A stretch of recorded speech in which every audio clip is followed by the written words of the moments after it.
By the time you hit 30, your body starts running a different hormonal program than it did in your 20s.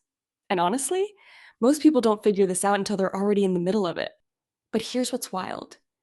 The decade you're in makes a massive difference. Hormonal shifts in your 30s work completely differently than in your 40s. I'm going to walk you through exactly what's happening, why it matters, and what you can actually do about it. All right, let's start with your 30s because that's where most of the early changes actually begin. If you've been feeling off and couldn't pin it down, you're not imagining things. Around age 30, something called the progesterone cliff starts. Progesterone is produced after ovulation by something called the corpus luteum. And here's the problem. Every single menstrual cycle, your body has to build that structure from scratch. As you move deeper into your 30s, progesterone levels start to decline. Not dramatically at first, but by mid to late 30s, many women notice shorter cycles. Your flow might get heavier. You might feel more anxious right before your period. That anxious feeling has a name. It's sometimes called tenseness, irritability, mood swings. It's all connected to the progesterone drop. Now, here's what most people never tell you. During your 30s, your cortisol response also starts changing. Think of cortisol as your body's alarm system. It helps you handle stress. But after 30, it takes longer for cortisol to return to normal after a spike. That means stress stacks up in ways it didn't in your 20s. The result? You might feel like you're running on empty even when you're getting enough sleep. That, right there, is a 30s hormonal signature. There's one more piece to understand about your 30s. Testosterone, yes, women have it too, starts declining around age 28.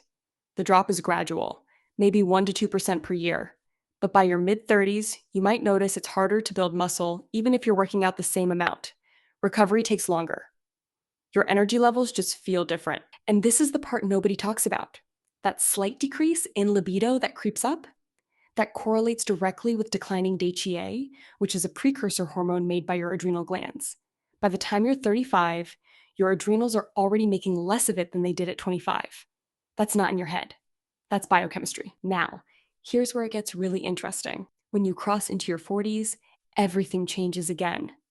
This is the decade of perimenopause, and it's nothing like what most people expect. The biggest shift in your 40s is something called erratic estrogen fluctuation. In your 30s, estrogen was relatively stable. In your 40s, it starts bouncing all over the place. Some days it's higher than it's been in decades. Some days it plummets. Think about that for a second. Your body isn't just declining, it's swinging. And those swings are what cause the symptoms that catch most women completely off guard. Hot flashes, night sweats, your period showing up early or disappearing for months, and then coming back heavy. All of that is the erratic phase. And here's something the research shows clearly. Estrogen peaks during perimenopause can actually be higher than anything you experienced in your 20s. The North American Menopause Society documented this. The GISO, the estrogen, it surges unexpectedly and then crashes. That's what triggers the hot flash. Now, alongside the estrogen chaos, something else happens. Your FSH levels start climbing. FSH stands for follicle stimulating hormone. It's the signal your brain sends to your ovaries to make eggs. As your ovaries start to wind down, your brain compensates by pumping out more FSH. When FSH stays above a certain level for a certain number of days, that's when doctors confirm you've entered menopause. But during perimenopause, FSH fluctuates just like everything else. One week it might be high. The next week it might normalize. This is why the standard blood tests are so unreliable in your 40s. You could be deep into perimenopause and a single test could come back looking completely normal. If this is clicking for you, hit subscribe. I've got something even better coming up. All right? Now, for the one I've been saving. There's a pattern in your 40s that almost nobody addresses, and it explains why so many women feel like their body is betraying them during this decade. It has to do with androgen shift. Remember earlier when I mentioned testosterone and DHEA? In your 40s, the ratio between androgens and estrogen changes. Your body converts more testosterone into estrogen through an enzyme called aromatase. More aromatase activity means more estrogen, which then amplifies those estrogen swings even further. But here's the kicker. At the same time, DHEA continues dropping. DHEA is what your body uses to make both estrogen and testosterone.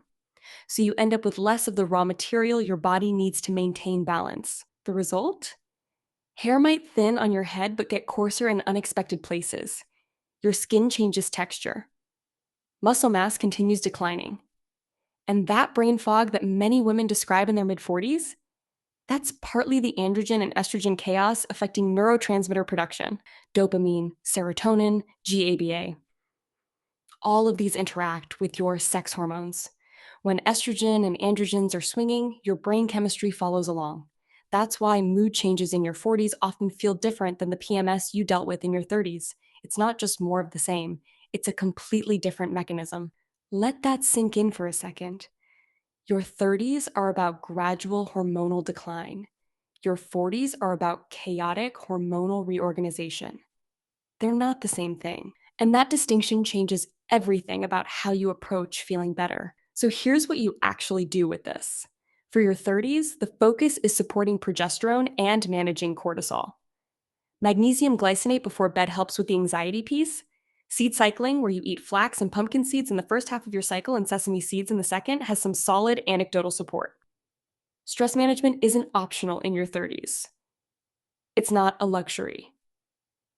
High-intensity exercise is fine, but layering in gentle movement matters because it helps reset your cortisol curve. For your 40s, the approach shifts. You want to support liver function because that's where estrogen gets metabolized. Cruciferous vegetables like broccoli and cauliflower contain compounds that support healthy estrogen metabolism. Omega-3s become more important because they help with the inflammation that comes from erratic hormonal swings. And tracking your symptoms, not just your period, becomes essential. Because when estrogen swings, your energy, your mood, your sleep, all of it fluctuates in ways a simple period tracker won't capture. Many women in their 40s find that noting their symptoms daily gives them the data they need to spot patterns and advocate for themselves with their doctor. This is real, practical stuff. And now that you understand why it happens, you have something most people in their 30s and 40s never get. You have context. You know which decade you're in. You know what's actually shifting. And that makes all the difference. If this helped you see things differently, share it with someone who needs to hear it. And subscribe because I've got more coming that I think you're going to want.